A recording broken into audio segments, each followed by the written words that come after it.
من فيض مولانا الغفور قرآن رب العالمين جاء لنا نبراس نور فيه السعادة واليقين أسمى المعاني في السطور نسمو بها دنيا ودين نلقى الشفاعة في النشور بدلائل النور المبين في حفظه تحلو الأمور ما خاب من يرجو المعين نلقى الشفاعة في النشور بدلائل النور المبين بدلائل النور المبين.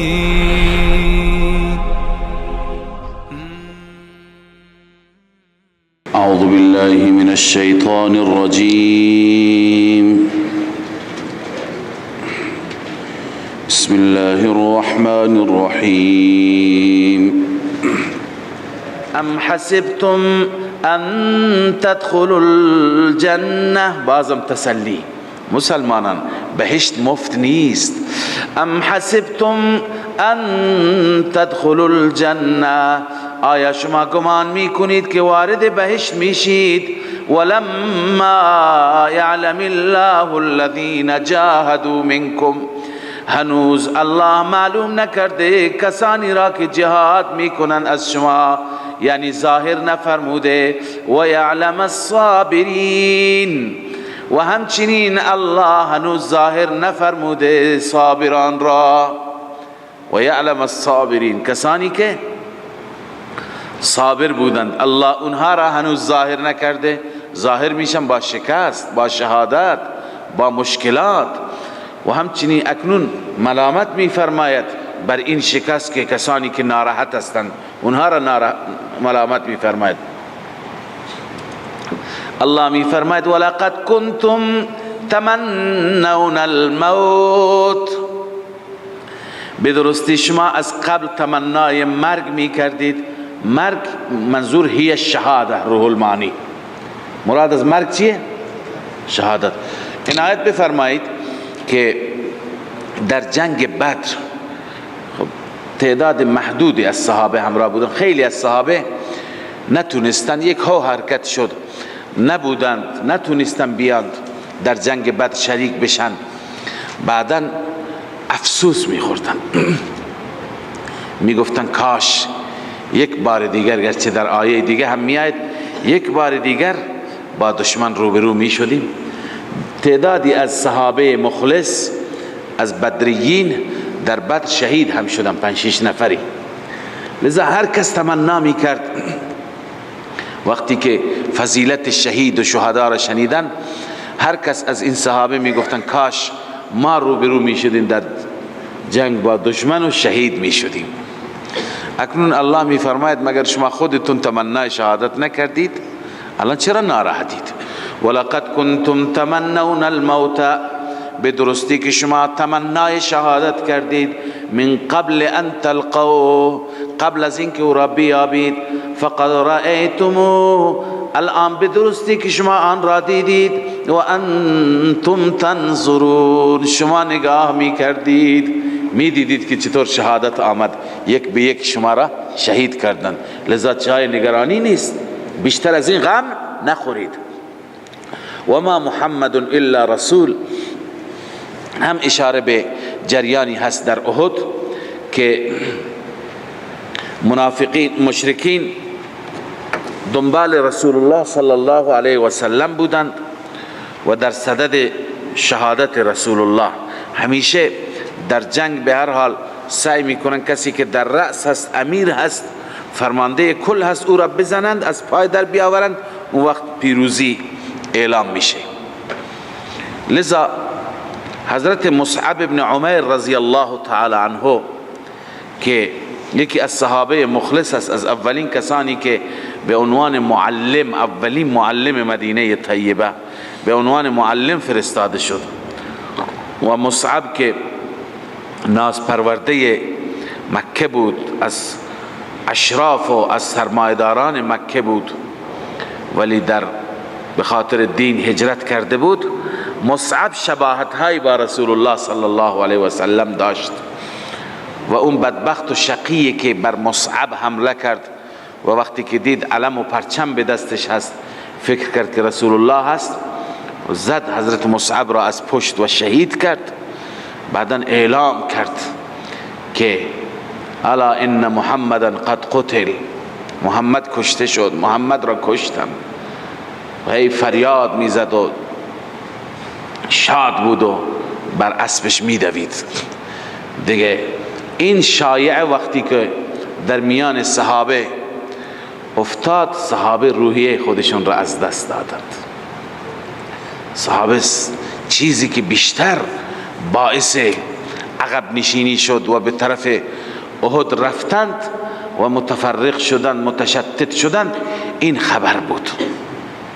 گناه هم نداشتن صحابه‌ای که واقعا عشق داشتن به رسول الله و رسول الله را از جانشون، از مالشون، از فرزند و اولادشون، از پدر و مادر ترجیح میدادند. یک صحابی پدرش را میکشد، ابو عبیده بن جراح، خواندیم در جنگ بدر، به خاطر رسول الله. حضرت ابوبکر پدرش را تو گوشی میزند به خاطر رسول الله. اون دیگری برادرش را و برای کشتن برادرش خوشحال هست. اینا همه به خاطر رسول الله، همه چیز خودشون را فدا کردن به خاطر الله و رسول الله.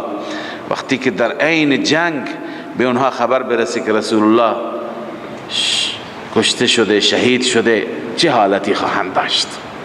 لذا صحابه بسیار نگران شدند، روحشون را از دست دادند، متفرق شدند، تا اینکه رسول اکرم صلی الله علیه و سلم همه را صدا زد، فریاد زد، همه جمع شدند، دوباره جمال جهان آرای رسول الله را دیدند، تقویت شدند. دیگه وقتی که تقویت شدند، مطمئن شدند رسول اکرم صلی الله علیه و سلم حیات دارد، باری دیگه حمله کردند و در این حمله دوم با وجودی که شهید داده بودند، مشرکان فرار کردند و دیگه نتونستن تاب بیارن. متوجه شدن که الان اینها عصبانی هستند و شیرهای خشمگینی هستند، خیری برایشون نیست. لذا فرار کردند، حتی بسیاری از وسایل را در میدان گذاشتند. عرض کردم شکست اصلی در احد هم مال سپاه اسلام نبود، مال سپاه کفر بود. تلفات هر کس در جنگ میده، ولی اصل اینه که میدان را خالی گذاشتن و حتی بسیاری از وسایل خودشون را خالی گذاشتن. پس هم در ابتدا شکست بود، هم در انتها شکست بود. در وسط به خاطر تغافل و غفلت بعضی از افراد تعدادی از صحابه شهید شدند. لذا الله تعالی اینجا زجر و توبیخ بیان میفرماید که آیا شما محمد صلی الله علیه وسلم را عبادت میکنید که این گونه روحیتون را از دست دادید؟ الله میفرماید و ما محمد الا رسول، نیست محمد صلی الله علیه و سلم مگر رسولی قد خلت من قبله الرسل، به درستی که گذشته قبل از او رسول، پیامبران زیادی. افا این مات او قتلا انقلبتم على اعقابكم، آیا اگر بمیرد یا کشته بشه، انقلبتم على اعقابكم، این استفهام است اما استفهام انکاری هست.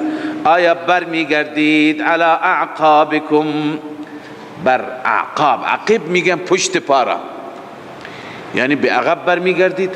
دو تا مفهوم میتونه داشته باشه، یعنی از این دین بر میگردید دوباره به دین کفر و شرک، چون بعضی ها همین دعوت را دادن، یا اینکه انقلبتم علی اعقابکم، یعنی از جهاد بر میگردید. و من ینقلب علی عقبی، خدا هم نیازی ندارد، هر کسی که بر عقبین برگردد، بر کوز و پشت پا برگردد، یعنی عقب گرد، عقب نشینی، فلن یضر الله شیئا، هرگز به خدا ضرر نمیرساند. و سیجزی الله الشاکرین. الله می فرماید حتما الله جزا میده شاکرین را. شاکرین جلالین نوشتن نعمه بالثبات، کسانی که شاکر نعمتهای خدا هستند اونها را خدا جزا میده. چه جزایی میده؟ بالثبات، استقامت، ثبات. و ما کان لنفس ان تموت الا باذن الله. خداوند میفرماید هیچ نفسی نمی میرد. و ما کان لنفس، نیست برای هیچ نفسی ان تموت بمیرد، طبعا یا قتلا، چه به موت طبعی بمیرد یا چه کشته بشه، قتل بشه. نمی میرد الا باذن الله، مگر به اذن الهی. کتابا مؤجلا، کتابی هست که وقتش تعیین شده هست، یعنی مکتوبی هست، خدا برای هر کسی وقتش را تعیین کرده. و من یرید ثواب الدنیا نؤته منها، هر کسی که اراده داشته باشد اجر دنیا را، نتیجه دنیا را، نؤته منها، ما میدهیم او را از آن. و من یرید ثواب الاخرت، هر کسی که اراده داشته باشد نتیجه آخرت را، نؤته منها، ما به او میدهیم. و سنجزی الشاکرین، ان قریب ما جزا میدهیم شاکرین را، قدردانها را. لذا اراده دنیا دارید هم اعلام کنید، اراده آخرت هم نتیجهش را میگیرید. اکنون خداوند اعاده میفرماید مضمون جهاد را با نمونه از سابقین، از گذشتگان. خدا میفرماید در گذشته هم مشکلات آمد، از مشکلات بندگان مخلص نمی هراسند، سست نمی شوند، عقب نشینی نمی کنند. و کأی من نبی، چقدر از انبیاء خدا هستند، از پیامبران الهی که قاتل معه، جنگیدن در رکاب اون پیغمبر، جنگیدن در کنار اون پیغمبر. ربیون کثیر، ربیون زیادی، ربیون یعنی کسانی که ربانی بودند. البته ربیون دو معنا دارد. اولا جمع کلمه ربی هست، یکی ربیون به معنی ربانیون، اهل الله، انسانهای با خدا. و دوم ربی به معنی جماعات کثیره، و ربیون الالوف الکثیره. ربیون میگن هزاران نفر را میگن ربیون الکثیره. قال ابان بن تغلب الربی 10,000. ربی یعنی چه؟ 10,000.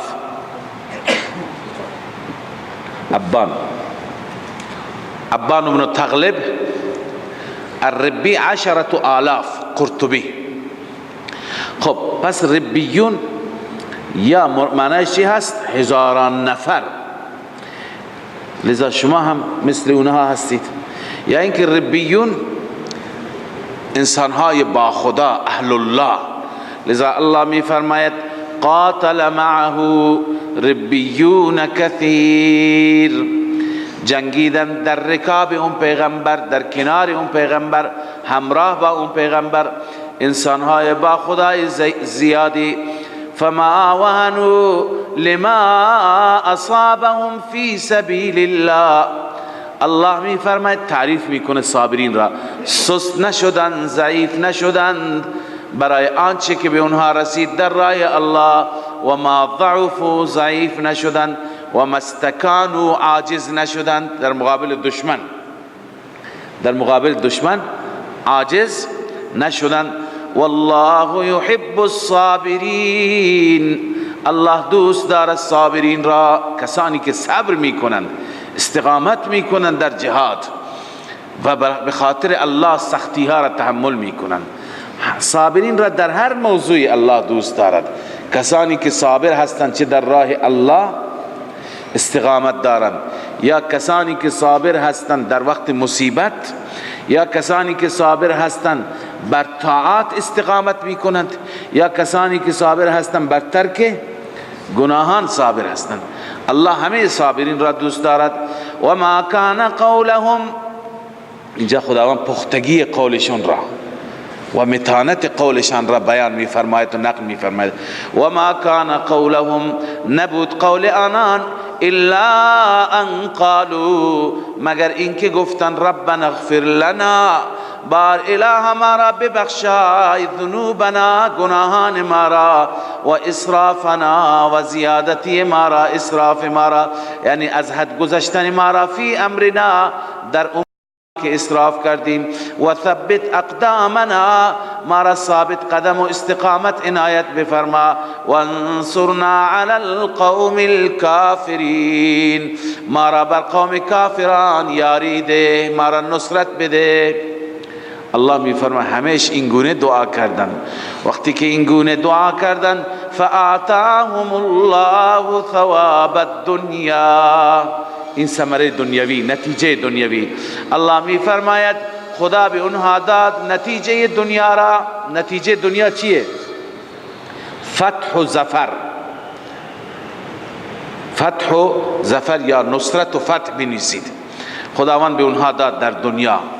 و حسن ثواب الاخره، و بهترین اجر و پاداش آخرت را الله هم به اونها داد. مغفرت و رضا و بهشت خدا، اینها را هم به اونها داد. والله یحب المحسنین، الله دوست دارد چنین مخلصین را، چنین نیکوکاران را. این مخلصینی که سختی ها را، مشکلات را فقط و فقط برای رضای الله برداشت میکنند، تحمل میکنند. لذا تشویق صحابه هست که شما هم باید در راه الله این گونه ثبات داشته باشید. یا ایها الذین آمنوا ان تطیعوا الذین کفروا یردوکم علی اعقابکم. اینجا خداوند عزوجل زجر بیان می‌فرماید برای مؤمنین و هشدار می‌دهد که در کارهای خودشان از کفار مشوره نگیرند، از کفار رأی نگیرند، خط نگیرند. شأن و نزول گرچه خاص باشد ولی معنای آیه و مفهوم آیه عام هست، مطلقاً مؤمنین هر زمانی را شامل میشه. در هیچ زمانی شما خط مشیتون را از کفار نگیرید. یا ایها الذین آمنوا، ای مؤمنان، ان تطیعوا الذین کفروا، اگر شما اطاعت کنید کفار را، دشمنان دینتان را، یردوکم علی اعقابکم، نتیجه اطاعت برمیگردانند شما را به پشت سرتان، به همون راه و روش جاهلیت. فتنقلبوا خاسرین، ثمره رد برگرداندن. فتنقلبوا خاسرین، پس میگردید شما زیانکار، زیان میکنید، ضرر دنیا و آخرت. پس چیکار کنید؟ از الله خط بگیرید، از الله دستور بگیرید. بل الله مولاکم، بلکه الله عزوجل مولای شماست، دوست شماست، حامی شماست. مولا را بیشتر به معنی چی کردیم؟ حامی.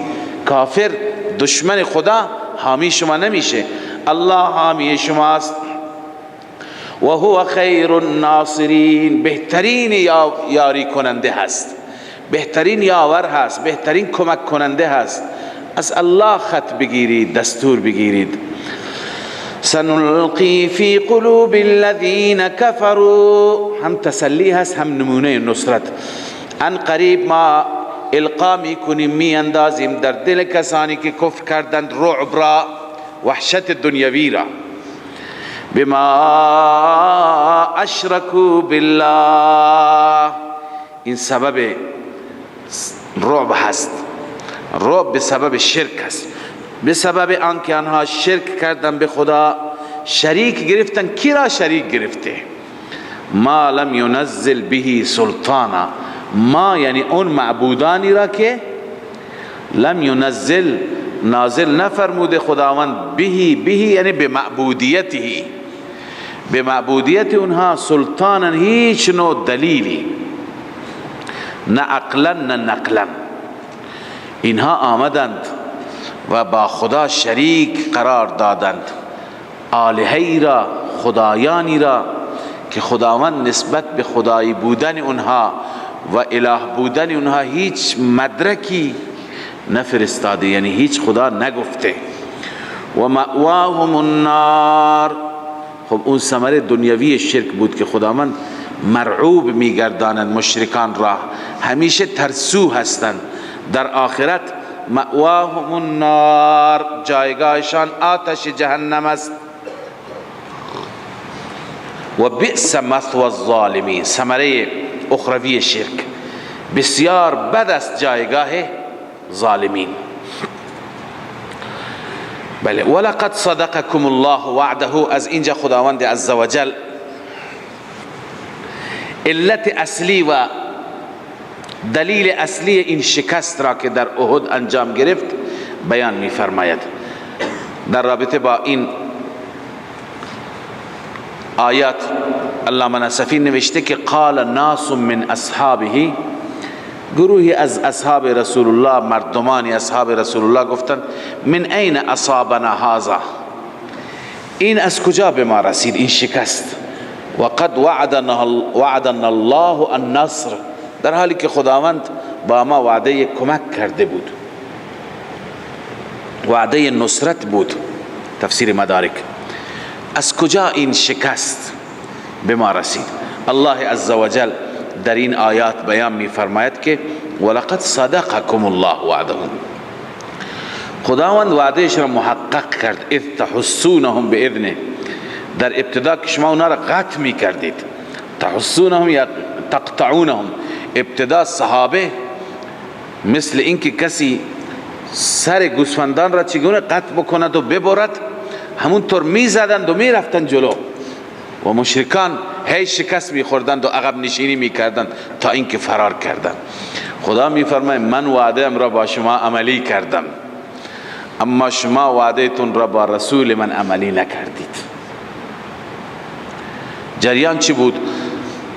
عرض کنم خدمتتان که در دامنه کوه احد و اون میدان احد، کسانی که مشرف شدن به اون دیار میدونند این میدان اصلی جنگ بود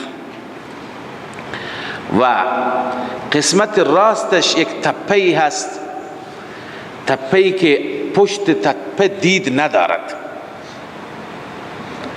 چپش که کوه احد هست، راستش تپه‌ای هست که الان اسم اون تپه جبل الرمات هست. رمات جمع رامی هست، رامی به معنی تیرانداز. لذا الله عزوجل گروهی را از تیراندازهای صحابه به امارت صحابی شهید عبدالله ابن جبیر رضی الله تعالی عنه بر کوه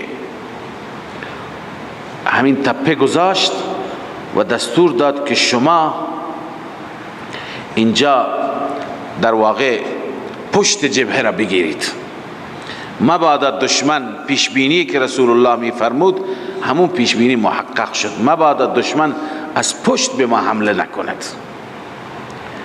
لذا شما اینجا بر این کوه بمانید، اگر ما شکست خوردیم یا پیروز شدیم شما تکان نخورید، تا زمانی که به شما نگفتیم بیایید پایین شما از همین جا بمانید، ولو اینکه دشمن عقب نشینی بکنه، دشمن بره، شما نرید، چون که این خطر بود که دشمن بره بعد از این پشت بیاد.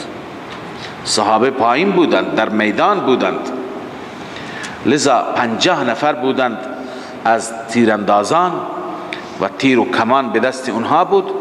خب رسول الله صلی الله علیه وسلم با صحابه رفتند و جنگ شروع شد. جنگ که شروع شد همونطور که قرآن گفته اذ تحسونهم باذنه، دست و پا را قطع می کردند، سرها را قطع می کردند و می رفتند به جلو. مشرکان همه پا به فرار گذاشتند، شکست خوردند.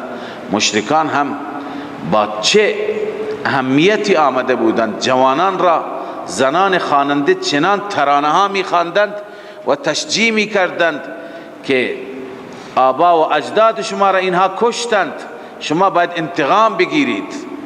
نیروهای تازه نفس جوانانی بودند، اما وقتی که با اولین حمله ایمانی صحابه اونها شکست خوردن فرار کردن.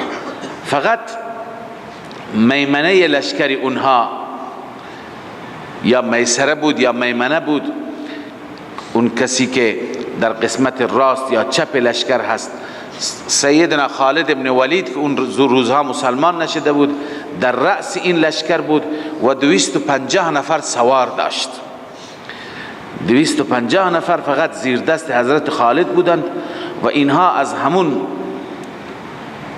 دور آمدند از پشت همین کوه و اون جایی که رسول الله صلی الله علیه و سلم فکر میکرد و تصور میکرد که حمله بکنن همون چیز شد. لذا رسول الله با صحابه به جلو رفته بودند، جبل رمات پشت سر مانده بود. رسول الله پیشروی کرد، اونها از پشت جبل رمات آمدند و از جبل رمات بالا آمدند. اینجا عبدالله ابن جبیر بود، این را عرض نکردم خدمت شما. بعد از اینکه اونها شکست خوردند، همراهان عبدالله ابن جبیر گفتند که دشمن گریخت، جنگ تمام شد، غنایم را دارن جمع میکنن، بریم در جمع غنایم، جمع کردن غنایم شریک باشیم، سهیم باشیم. یکی اسبش مونده، یکی شمشیرش مونده، یکی زرهش مونده، یکی چیز دیگری مونده، همه فرار کردن. عبدالله ابن جبیر گفت نه، اجازه ندارید. رسول الله صلی الله علیه وسلم فرموده من چه ما شکست خوردیم یا پیروز شدیم، شما این کوه را نگذارید، ما از اینجا نمیریم. خلاصه اختلاف کردند، گفتن نه، هدف رسول الله این نبوده که شما میگویید، هدف رسول الله این بوده که تا وقتی که جنگ هست، الان جنگ تمام شد. خلاصه به حرف امیر گوش نکردند، اکثریت آمدن پایین، فقط عبدالله ابن جبیر با 6-7 نفر موند. و این وقت که خالد ابن ولید حمله کرد، عبدالله ابن جبیر مبارزه کردند، زدند، ولی خب 250 نفر کجا و 6 نفر کجا؟ لذا اونها خودشون را رسوندن اینجا و با اینها درگیر شدن. این رمات را 6-7 نفری که مونده بود اینها را شهید کردند و رسول الله صلی الله علیه و آله با صحابه جلو رفته بودند و تعقیب میکردند دشمن را. اینا از پشت حمله کردند، از پشت که حمله کردند، از اون طرف مجددا اونها برگشتند و متوجه شدند که لشکر خالد رسیده. اونها از اون طرف حمله کردند، مسلمانان در وسط در محاصره شدند و به طرف کوه احد و وادی احد، لذا به طرف چپ رفتند. رسول اکرم صلی الله علیه و سلم هم به همین طرف رفت و هی صحابه را صدا میکرد. صحابه فکر کردن رسول الله شهید شده. لذا الله عزوجل میگوید که اینجا که شکست خوردید دلیل خود شما هستید. خدای عزوجل وعدهش را محقق کرد. الله میفرماید ولقد صدقكم الله وعده، بدرستی که الله صادق کرد با شما وعدهش را راست. الله تعالی با راستی معامله کرد. اذ تحسونهم باذنه، زمانی که شما دشمن را قتل می کردید و می کشتید با اذن و توفیق الله تعالی. حتی اذا فشلتم، حتی وقتی که شما سست شدید. فشل میگوین ضعفی که به دلیل اختلاف بیاید. ولا تنازعوا فتفشلوا، وقتی که شما اختلاف کردید، سست شدید به سبب اختلاف. و تنازعتم فی الامر، با هم دیگر درگیر شدید، اختلاف کردید در امر. در امر یعنی در حکم رسول صلی الله علیه وسلم. یک گروهی می گفت که بمانیم، رسول الله دستور داد. یک گروهی گفت نه خیر، دستور تا اینجا نبوده. و عصیتم من بعد ما اراکم ما تحبون، سبب سوم، شما نافرمانی کردید بعد از اینکه ما اراکم، آنچه که خدا نشان داد به شما. ما اراکم ما تحبون، آنچه که دوست داشتید خدا به شما نشان داد. اون چی بود؟ غلبه، پیروزی. پیروزی را هم خدا شما را نشان داد، پیروز شدید. الان شما عصیان کردید. الله می فرماید منکم من یرید الدنیا، بعضی از شما بودید اراده دنیا داشتید، بنویسی غنیمت. بعضی ها مد نظر غنائم بود که بریم غنائم را جمع کنیم. و منکم من یرید الاخره، بعضی دیگر از شما کسانی بودند که اراده آخرت را داشتند، یعنی تعمیل دستور خدا. ثم صرفکم عنهم لیبتلیکم، سپس خداوند شما را برگرداند از آنها، لیبتلیکم، تا که شما را بیازماید.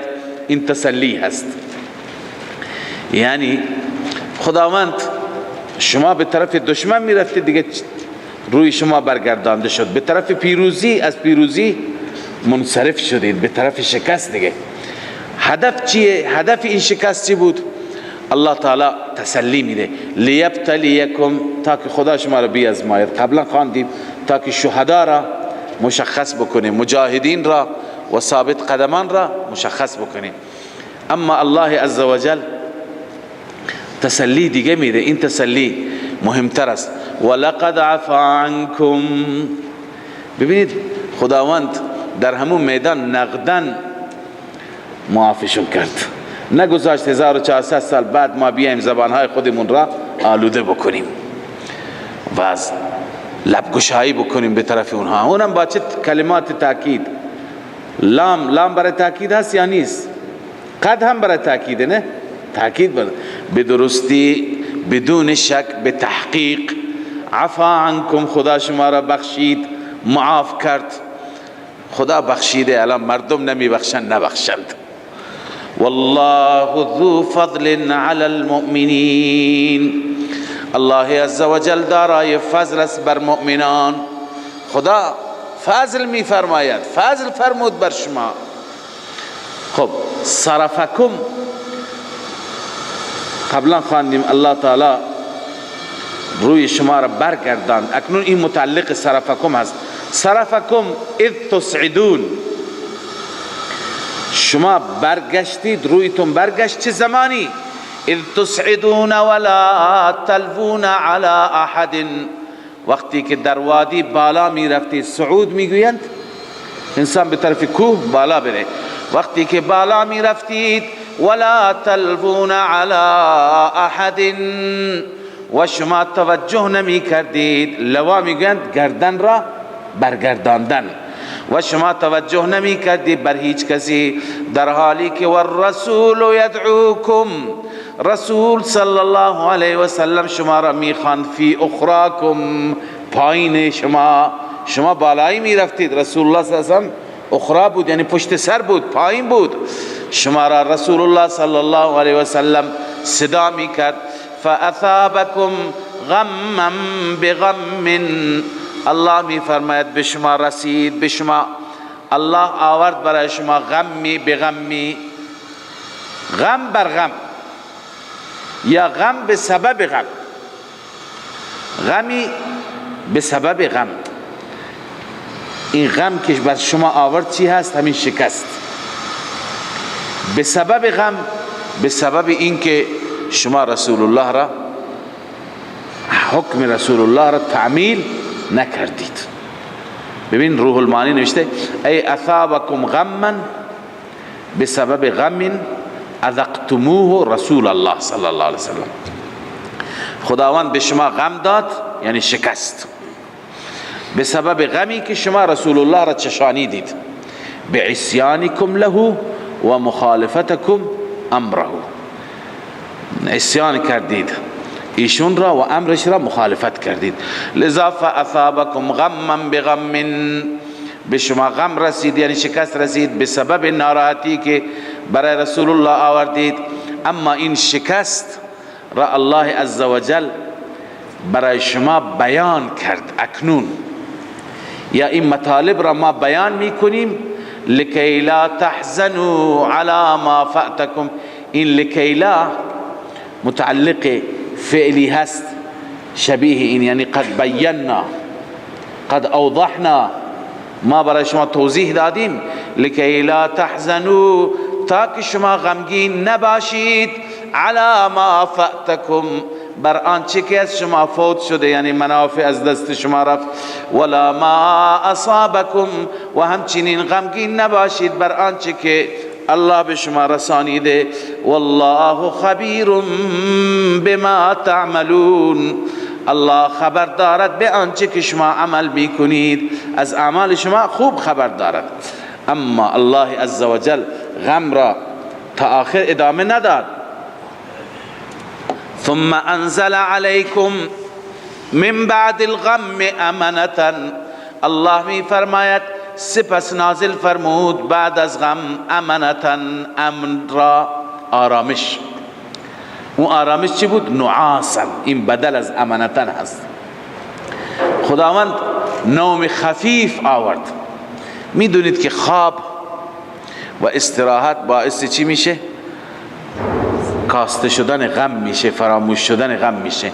خداوند یک آرامشی آورد در جنگ بر اونها که در میدان ایستاده خواب میرفت، شمشیر از دستش میافتاد.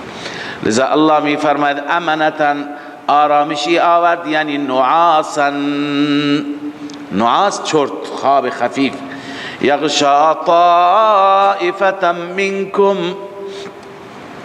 الله می فرماید که تحت پوشش داد یک گروهی را از شما. دو گروه بودن در جنگ احد دیگه، بعداً بعضی ها جدا شدند. یک گروه مخلصین بودن، گروهی عبدالله ابن ابی هم بود، منافقین هم بودن. الله می فرماید یغشا طائفة منکم، تحت پوشش قرار داد این امنه، این نعاس، این آرامش، گروهی را از شما. اما گروهی دیگه آرامش نداشتند. و طائفة قد اهمتهم انفسهم، یک گروهی دیگر بودند که آنها را اهمیت داده بود اونها را، یا اهمتهم فکرمند کرده بود آنها را، انفسهم خودشون. چی میشه؟ نتیجه رو بود، وحشت بود، کشته نشیم.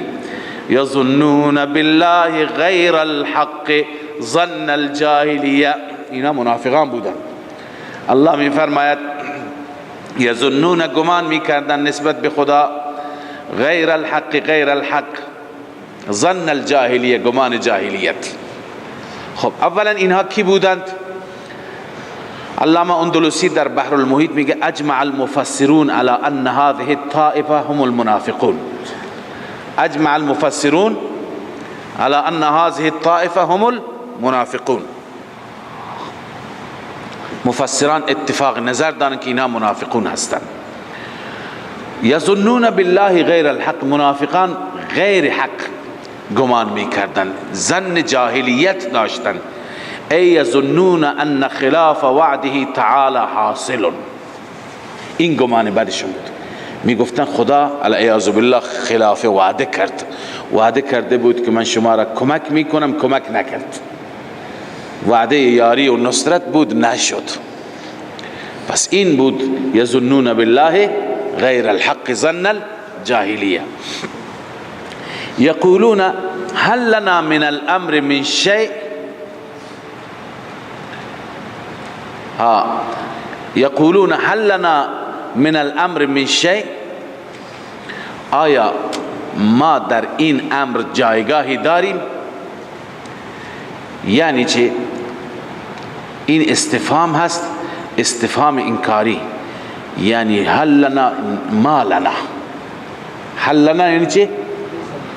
لیس لنا. بله، ببین اینجا دو تا تفسیر هست، خوب توجه بکنید. فعلا تفسیر اول را میکنم. معنیش اینه که لیس لنا من الظفر الذي وعدنا به محمد صلی الله علیه وسلم شیء. هل لنا من الامر من شیء، منظور از امر چی هست؟ امر پیروزی، امر موفقیت.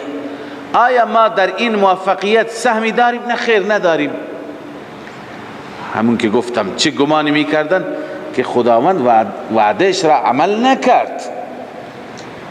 المعنى یقول لیس لنا من الظفر الذي، یقولون لیس لنا من الظفر الذي وعدنا به محمد صلی الله علیه وسلم شیء. این وعده که محمد کرده ما چی نداشتیم، سهمی نداشتیم، یعنی پیروز نشدیم. یا اینکه این هم همون تفسیر اول است. هل لنا استفهام هست از رسول الله صلی الله علیه وسلم، استفهام استرشاد میگویند، یعنی میگفتن یا رسول الله آیا وعده و نصرتی که خدا کرد از اون وعده چیزی به ما نمیرسه؟ یقول الحاضرون منهم، اون اولی مال قرطبی بود، این مال روح المعانی هست. یقول الحاضرون منهم رسول الله صلی الله علیه وسلم، منافقینی که حاضر بودن به رسول الله گفتند على صورت الاسترشاد، به صورت استرشاد.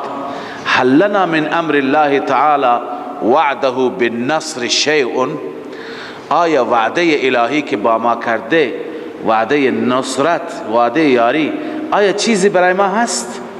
خبری نشد. آیا در آینده بنا هست چیزی بشه؟ روح المعانی. اینها یظنون بالله غیر الحق ظن الجاهلیه یقولون هل لنا من الامر من شیء. خب این تفسیر اول هست، یعنی اونها من الامر منظور از امر موفقیت، پیروزی در جنگ. اما تفسیر دوم اینه که قیل من الرأی و التدبیر، بحر المحیط، قیل من الرأی و یعنی میگفته هل لنا من الامر من شیء، کسی از ما میپرسد، ما که دور دیده هستیم، آزموده هستیم، متبحر هستیم، تجربه کار هستیم، از ما میپرسند؟ از ما نمیپرسند. نتیجه ش ببین، مسخره میکردند، هرچی ما گفتیم به حرف ما گوش نکردند. منافقین اینطور میگفتن هل لنا من الامر من شیء، پس منظور از امر چی است؟ رأی گیری، تدبیر، مشوره، برنامه ریزی. منظور از امر موفقیت در جنگ نیست. خب الله جواب میده مجملا. اولا قل ان الامر كله لله، اعلام بفرما ای رسول الله که امر همه برای الله است، در اختیار الله است. یخفون فی انفسهم ما لا یبدون لك، این منافقان در دلشان مخفی میکنند ما لا یبدون لك، آنچه که ظاهر نمی کنند برای شما. یقولون لو کان لنا من الامر شیء ما قتلنا هاهنا، تشریح اون گذشته مجمل.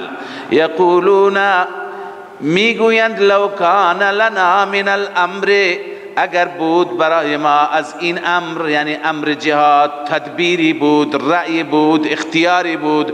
من الامر شیء، از امر جهاد اختیاری داشتیم. ما قتلنا هاهنا، اینجا کشته نمی شدیم.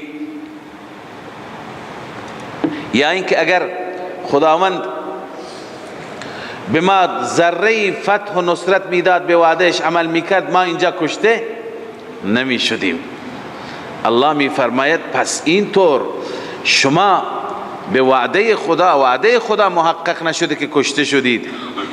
اگر تو خانه هایتون می بودید هم می مردید. مرگ وقتی که وقتش رسید میاد. الله می فرماید قل لو کنتم فی بیوتکم، الله می فرماید اگر شما بودید در خانه هایتان، البته ظاهر می شدند کسانی که نوشته شده بر آنها قتل، کتب علیهم القتل الى مضاجعهم. مضاجع اصل مضجع رخت خواب را میگویند، ولی اینجا منظور از مضاجع مصارع هست. مصرع جای را میگویند که انسان اونجا کشته میشه و میفته. محلی که انسان میفته در زمین بعد از کشته شدن، اون محل را میگن مصرع. لذا الله می فرماید اگر شما در خانه هایتان بودید، وقتی که اون زمان فرا می رسید، خود به خود شما بیرون می رفتید، به همون مصرع خودتان می رسیدید، همونجا کشته می شدید و می افتاد. یعنی تقدیر الهی محقق. والله علیم بذات الصدور، الله عزوجل علیم هست، دانا هست به راز سینه ها، به اسرار سینه ها.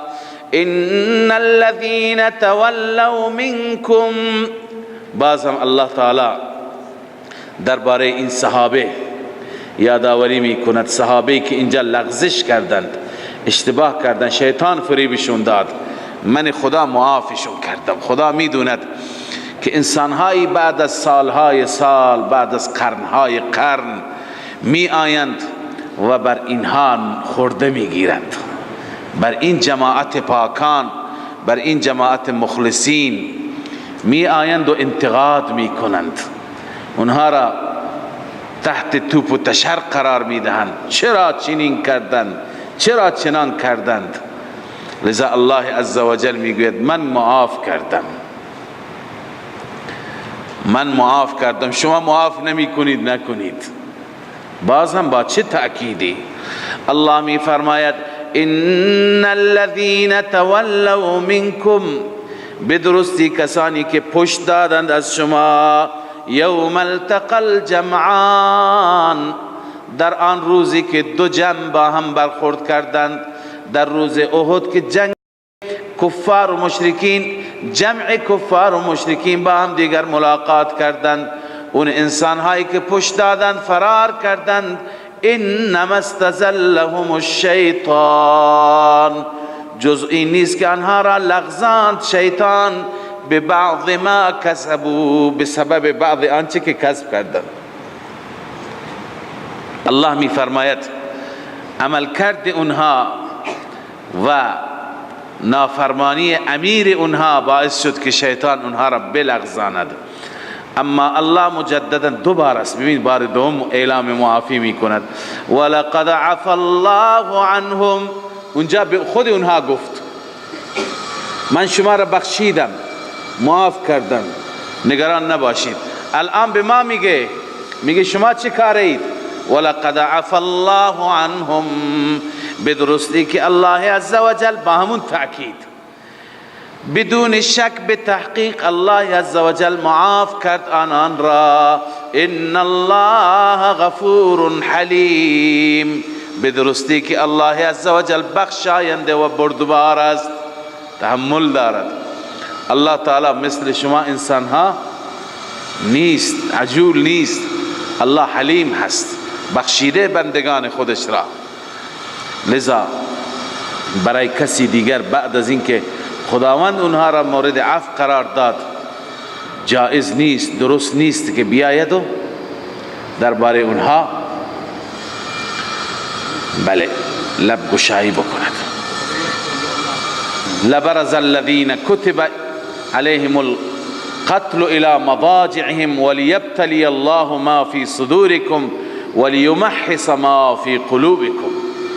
الله می فرماید اگر شما در خانه هایتان بودید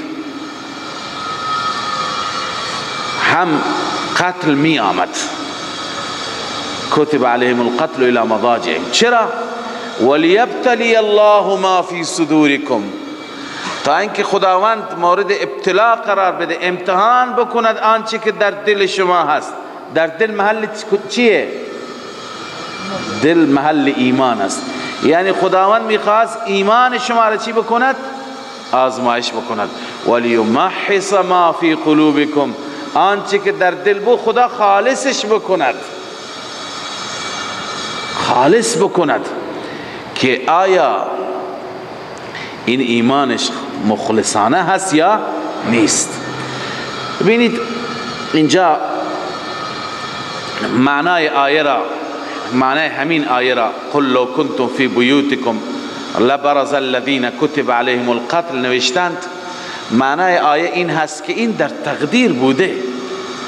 شما هر چه تدبیر می کردید، هر چه نقشه می ریختید، به قول اون ابن ابی که می گفت چه کار بکنیم، به قول اون اگر عمل می شد باز هم این مصرع بود، این مضجع بود.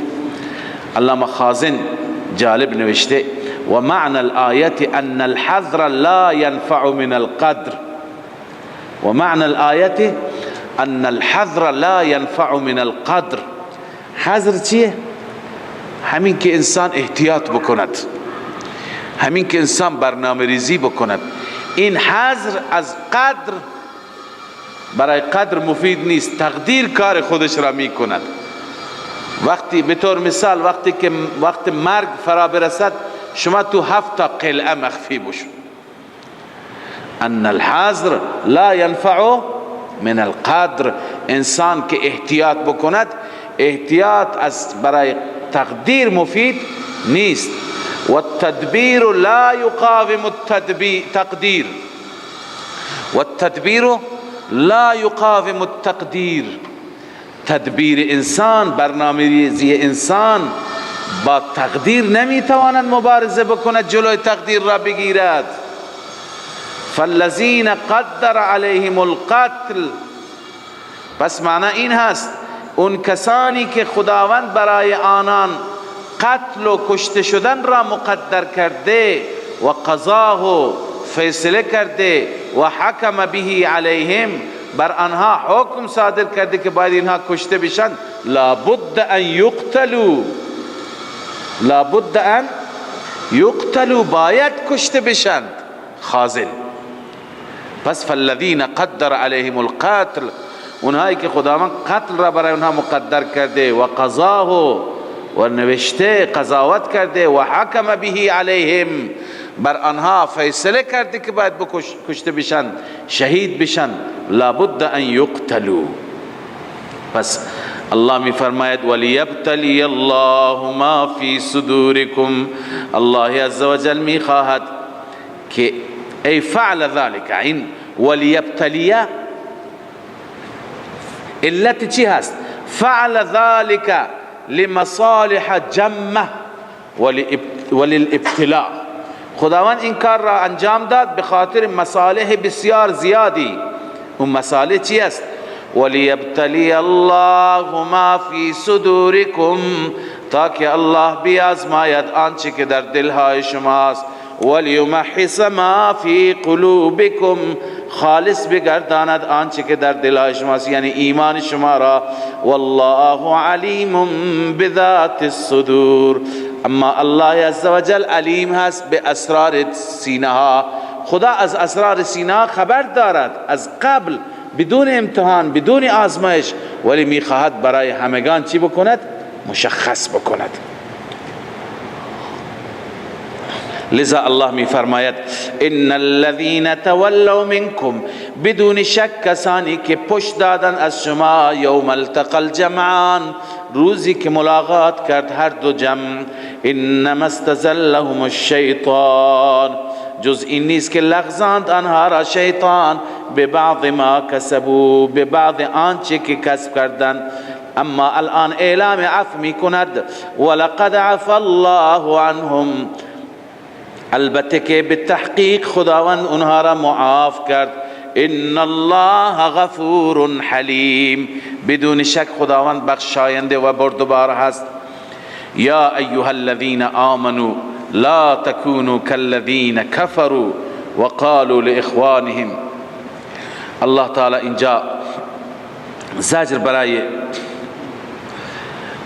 مؤمنین بیان می کنند. مؤمنان شما مثل منافقان نباشید. منافقین چیکار میکردند؟ منافقین بعد از این میگفتند که اگر پیش ما میماندند با ما کنار کشی میکردند و از جنگ فاصله میگرفتند، کشته نمیشدند. اینا به حرف ما گوش نکردند.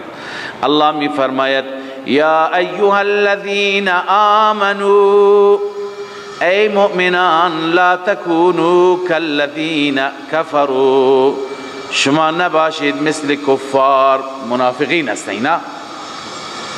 کالذین کفروا، مثل کسانی که کفر کردند حقیقتا، یعنی ظاهرا کفر نکردند اما در دل کافر بودند. و قالوا لاخوانهم، گفتم برای برادرانشان. منظور از اخوان چی هست؟ یا برادران نسبی مراد هستند که خیلی از انصار مخلصین بودند، خب از نظر نسبی با اونها چی داشتند؟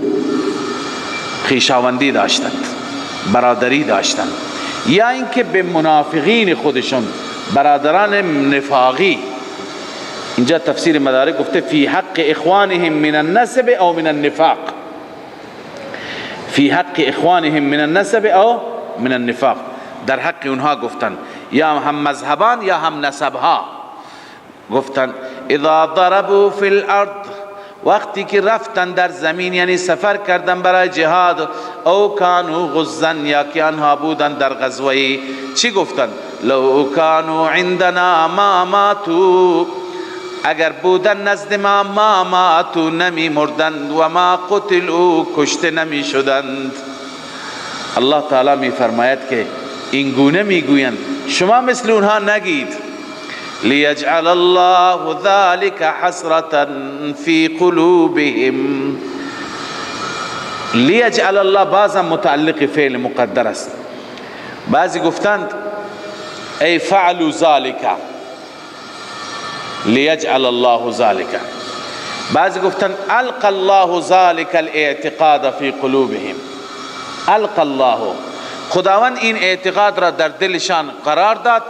لیجعل الله ذلك حسرة في قلوبهم، تا اینکه خداوند این را یک حسرتی، یک آتشی در دلشون قرار بده. اونا حسرت میخوردند که اگر اینها پیش ما بودند، این اعتقادشون دیگه بود، اگر اینجا بودند کشته نمیشدند. در حالی که اینطور نیست. قبلا خواندیم که آنچه که در تقدیر باشد 100 تا احتیاط بکن، اون تقدیر چی میشه؟ عملی میشه. والله یحیی و یمیت. الله می فرماید موت و حیات به دست من الله است، به دست شما نیست. والله یحیی و یمیت، الله است که زنده می کند و الله است که می میراند. والله بما تعملون بصیر، الله به آنچه که شما عمل می کنید بیناست. خب این جواب اول. نه خیر، اگر اینها تو خونه ها می بودند زنده می ماندند، اونطور نیست. موت و حیات به دست الله است، به دست لشکریان مشرکین نیست. دوم، الله می فرماید ولئن قتلتم فی سبیل الله، اگر شما کشته شدید در راه الله، او متم، یا که مردید در راه الله، جزا مقدر است. فلا تحزنوا، فلا تحزنوا، غمگین نباشید. چرا؟ لمغفرتون علت جزای مقدر. لمغفرتون چیه؟ علت جزای. شما غمگین نباشید، چون که لمغفرتون من الله و رحمه، البته مغفرتی که از جانب الله است، و رحمتی که الله بر شما کشته شدگان می فرماید خیر مما یجمعون، به مراتب بهتر است از آنچه که یجمعون جمع می کنند. کی جمع می کند؟ الذین کفروا. یجمعون الذین کفروا، این کفار جمع می کنند اون مرگ شما، مرگ با شرف شما که پیش خدا قدر و جایگاه دارید به مراتب. اینها نشستن تو دنیا فقط جمع می کنند، اون مرگ شما به مراتب بهتر است. ولئن متم او قتلتم لإلی الله تحشرون. الله می فرماید ولئن متم، اگر شما مردید، او قتلتم، یا کشته شدید، لإلی الله تحشرون، البته به سوی الله شما همه جمع کرده می شوید. هم جمع شدن شما همه به سوی الله است. اینجا الله عزوجل صحابه را تسلی میده. ببین چه پیغمبری، چه پیغمبر مهربانی خداوند برای شما فرستاد. رسول الله صلی الله علیه وسلم بعد از اون اشتباهی که صحابه کردند، خب قابل ملامت بودند، هیچی نگفت.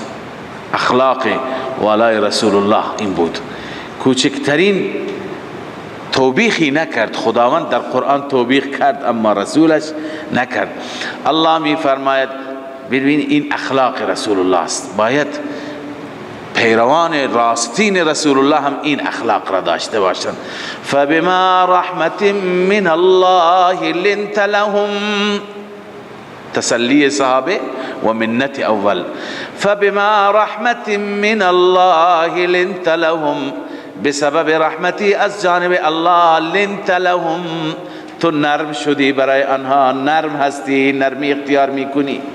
ولو كنت فظا غلیظ القلب، اگر بودی تو سخت خو، فظ یعنی چه؟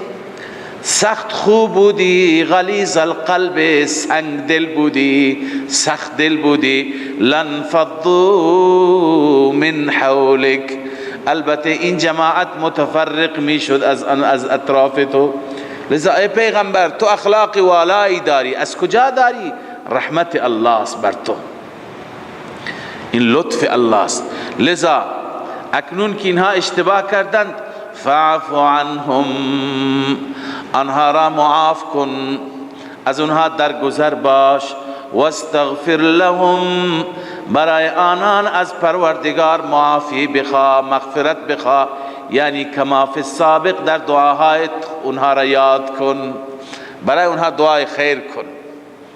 الله تعالی چقدر این جماعت را دوست دارد، با وجود اشتباه پیغمبرش را سفارش می کند، هم ببخش اینها را و هم برای اونها از من پروردگار معافی و مغفرت بطلب. فاعف عنهم، معافشان کن. واستغفر لهم، برای آنان از رب العالمین مغفرت بخواه و دلشان را هم به دست بیاور. و شاورهم فی الامر، در امور از آنها مشوره بگیر، چهره را نگیر از اینها مخلصین هستند که خداوند در حقشون این سفارش می کند، قصدی نداشتند، هدفی نداشتند، یک خطأ اجتهادی بود. لذا الله می فرماید فاذا عزمت فتوکل علی الله، پایینش بنویس لا بالمشاوره، یعنی وقتی که مشوره کردی، هر تصمیمی که گرفتی اعتماد بر مشوره نباشد، اعتماد به چی باشد؟ بر ذات الله باشد. فاذا عزمت، هرگاه عزم کردی، هرگاه که چی کردی؟ فیصله قطعی کردی. فتوکل علی الله، توکل کن بر الله. ان الله يحب المتوکلین، بدون شک الله عز وجل دوست دارد توکل کنندگان را. اما الله تعالی اینجا بیان می فرماید که نصرت از طرف الله است، شکست هم از طرف الله است. لذا شما غم نخورید، شما نگران نباشید. ان ینصرکم الله فلا غالب لکم، اگر الله شما را یاری کند، شما را نصرت کند، هیچ غالبی نیست بر شما، هیچ کسی نمیتواند غلبه پیدا بکند. و این یخذلکم، اگر شما را خداوند شکست بده، فمن ذا الذی ینصرکم من بعد خذلان، رسوایی را میگن، اینجا مراد شکست است. پس چه کسی است که شما را یاری کند بعد از شکست الله؟ هیچ کسی نیست. پس نتیجه میگیریم در هر صورت و علی الله فلیتوکل المؤمنون، این دستور العمل است. فقط و فقط بر الله باید توکل بکنند مؤمنان. توکل بر الله باشد، الله عزوجل کارساز هست، مشکلات شما را حل میگرداند. صدق الله مولانا العظیم. من فيض مولانا الغفور قرآن رب العالمين، جاء لنا نبراس نور فيه السعادة واليقين، أسمى المعاني في السطور نسمو بها دنيا ودين، نلقى الشفاعة في النشور بدلائل النور المبين، في حفظه تحلو الأمور، ما خاب من يرجو المعين، نلقى الشفاعة في النشور بدلائل النور المبين، بدلائل النور المبين.